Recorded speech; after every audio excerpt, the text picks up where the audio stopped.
ان پر بمباری کی جاتی ہے اور بازاروں کے اندر مارکیٹوں کے اندر وہ بارودی سرنگیں بچھائی جاتی ہیں۔ طالبان نے ان تمام واقعات سے لا تعلقی کا اظہار کیا ہے اور کہا ہے کہ وہ کسی بھی صورت نہتی آبادی کو ٹارگٹ نہیں کرتے ہیں۔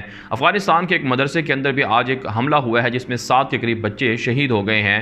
ناظرین کرام، طالبان کی جانب سے الزام لگایا جا رہا ہے اور طالبان کابل انتظامیہ کو اس کی ذمہ دار قرار دے رہی ہے کہ وہ جان بوجھ کر مسجدوں پر مدرسوں پر حملے کروا کر نہتے لوگوں کو شہید کر رہی ہے تاکہ طالبان کے خلاف لابنگ کی جائے۔ انہوں نے کہا ہے کہ طالبان کسی بھی صورت کابل انتظامیہ کے سامنے نہیں جھکیں گے اور حملے مزید جاری رہیں گے، اور انٹر افغان مذاکرات سے پہلے طالبان کابل پر کنٹرول حاصل کر کے تبھی جا کر مذاکرات میں بیٹھیں گے۔ آگے بڑھ لیتے ہیں ناظرین کرام، جو آج کی چوتھی بڑی خبر ہے یہ مقبوضہ کشمیر سے ہے۔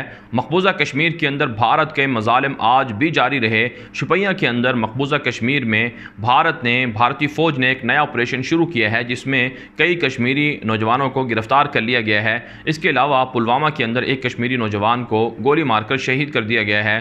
دوسری جانب ناظرین کرام، مقبوضہ کشمیر کے اندر بھارتی فوج بھی اس قدر پریشانی میں ہے اور ان کو اس قدر ڈپریشن ہے کہ وہ خودکشیاں کر رہی ہیں۔ اب تک کہ آج بھی ایک بھارتی فوجی نے خودکشی کی ہے۔ اس کے علاوہ رواں سال اب تک 2 درجن سے زائد بھارتی فوجی خودکشیاں کر کے بھارتی فوج سے جان چھڑا چکے ہیں۔ مسلسل حملے بڑھ رہے ہیں، اس لیے ناظرین کرام بھارت کو اس کا انجام بھی بھگتنا پڑ رہا ہے جو چائنا کی صورت ہے یا پاکستان کی صورت ہے، بھارتی آرمی کو برداشت کرنا پڑ رہا ہے۔ آگے بڑھ لیتے ہیں ناظرین کرام، جو آج کی 5ویں بڑی خبر ہے یہ بھارت سے ہے۔ ناظرین کرام، بھارت کی مودی دہشت گرد حکومت جہاں مسلمانوں کے خلاف حملے کر رہی ہے، کورونا کا سبب قرار دے کر ان کو گرفتار کیا جا رہا ہے، وہیں ناظرین کرام بھارت کے مشہور مبلغ ڈاکٹر ذاکر نائک جن کی تبلیغ سے، جن کی تقاریر سے، جن کے بیانات سے لاکھوں ہندو مسلمان ہوئے ہیں اور دنیا بھر کے اندر عیسائیوں نے، بدھسٹ لوگوں نے اسلام قبول کیا ہے، وہ اس وقت ملیشیا کے اندر ہیں۔ 3 سال سے زائد کا عرصہ ہو چکا ہے، ملیشیا کے اندر مقیم ہیں۔ مودی دہشت گرد کی حکومت انہیں بار بار گرفتار کر کے بھارت لانا چاہتی ہے۔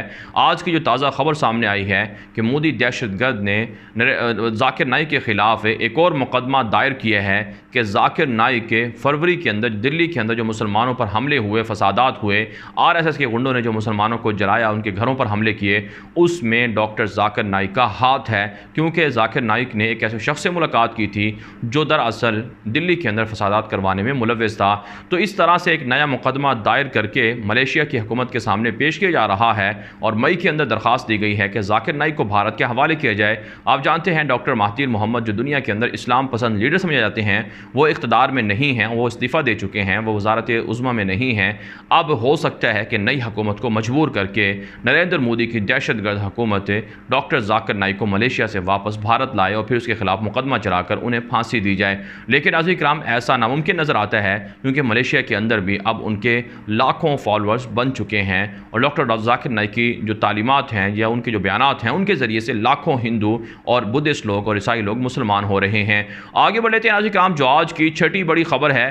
ناظرین کرام، امریکہ نے شام کے خلاف پابندیاں عائد کی۔ بشار الاسد سمیت 39 کے قریب ان کے خاندان کے حکومت کے لوگوں کو پابندیاں لگائیں کیونکہ وہ نہتے شامی مسلمانوں کو قتل کر رہی تھی۔ اس پر ایران کو تکلیف ہوئی ہے اور ایران کی وزارت خارجہ نے امریکہ کے اس اقدام کو دہشت گردی سے تعبیر کرتے ہوئے کہا ہے کہ بشار الاسد اور ان کی حکومت کے لوگوں پر پابندیاں لگانا ایک بڑی دہشت گردی ہے۔ ایران بشار کا ساتھ دیتا رہے گا، امریکہ چاہے جتنی مرضی پابندیاں لگا لے۔ اس سے آپ سمجھ سکتے ہیں کہ لاکھوں مسلمانوں کا قاتل بشار الاسد کا ایران کیوں ساتھ دے رہا ہے۔ ساتھ ساتھ اطلاعات سامنے آ رہی ہیں کہ امریکہ بشار الاسد کے خلاف اور ان کی حکومت کے خلاف نئی پابندیاں بھی عائد کرنے جا رہا ہے۔ لیکن ناظرین کرام، آپ جانتے ہیں کہ صدام حسین کی حکومت کا تختہ امریکہ اور ان کے اتحادی الٹ سکتے ہیں چند مہینوں کے اندر اور افغانستان کی حکومت کو تہس نہس کر سکتے ہیں۔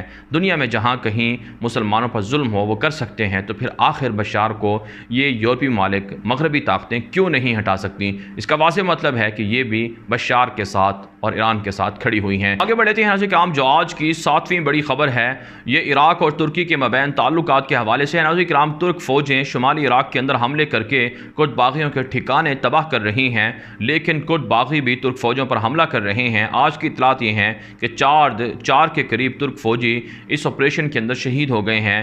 ناظرین کرام، کرد باغی پچھلے 3 سے 4 دہائیوں سے ترکی کے خلاف حملہ کرتے ہیں اور مسلسل ترکی اور کرد باغیوں کے درمیان لڑائی جاری ہے۔ اس میں 40 40,000 کے قریب لوگ اب تک جاں بحق ہو چکے ہیں، مارے جا چکے ہیں۔ کرد باغی ترکی کی صدر رجب طیب اردگان کی حکومت کو چیلنج کر رہے ہیں، لیکن اردگان کی حکومت نے کرد باغیوں کو جو ایران کے اندر، شام کے اندر، عراق کے اندر اور اسی طرح سے امریکہ اور یورپی طاقتوں کی مدد سے ترکی پر حملہ کرتے رہے، ان کے خلاف بڑی کامیابیاں سمیٹی ہیں۔ آگے بڑھ لیتے ہیں ناظرین کرام، جو آج کی 8ویں بڑی خبر ہے، یہ ناظرین کرام عراق کے اندر امریکی فوجی اڈے کے قریب ایک مرتبہ پھر 4 کے قریب راکٹ میزائل حملے ہوئے ہیں، جن کے اندر کوئی جانی نقصان نہیں ہوا۔ ناظرین کرام، پچھلے 3 مہینوں کے اندر درجنوں بار امریکی فوجی اڈوں پر، امریکی سفارت خانے کے قریب راکٹ حملے ہوئے ہیں، اور یہ ناظرین کرام جب سے قاسم سلیمانی کو امریکہ نے ڈرون حملے کے اندر بغداد میں مارا تھا، اس کے بعد سے یہ میزائل حملے بڑھے ہیں۔ امریکہ عراق چھوڑ کر جا رہا ہے، لیکن بدلے میں جو فوجی اڈے ہیں وہ دراصل ایران نواز لوگوں کے سپورٹ کیے جا رہے ہیں۔ اس سے عراق کی نئی تقسیم اور عراق کے اندر خانہ جنگی کی بو آ رہی ہے، جو آنے والے دنوں میں مزید حالات کو کشیدہ کریں گے۔ آگے بڑھ لیتے ہیں ناظرین کرام، جو آج کی 9ویں بڑی خبر ہے، یہ اسرائیل سے ہے۔ اسرائیل کے درندہ اور غاصب یہودی وزیر اعظم نیتن یاہو نے اعلان کیا ہے کہ جو یہودی بستیوں کے انضمام کا معاملہ ہے انہیں مرحلہ وار مکمل کیا جائے گا، اور مرحلہ وار رفتہ رفتہ جو فلسطینی علاقے ہیں ان پر قبضہ کیا جائے گا۔ دوسری جانب ناظرین کرام، فلسطینیوں نے جو یہودیوں کے منصوبے ہیں ان کو مسترد کر رکھا ہے اور حملے اور جہاد کرنے کا اعلان بھی کیا ہے۔ اس وقت فلسطین اور اسرائیل کے مابین تعلقات اس قدر کشیدہ ہیں کہ ایک مرتبہ پھر 1967 کی طرح ایک بڑی جنگ اسرائیل اور فلسطین کے مابین ہو سکتی ہے۔ آگے بڑھ لیتے ہیں ناظرین کرام، جو آج کی 10ویں بڑی خبر ہے، یہ ناظرین کرام ترکی سے ہے۔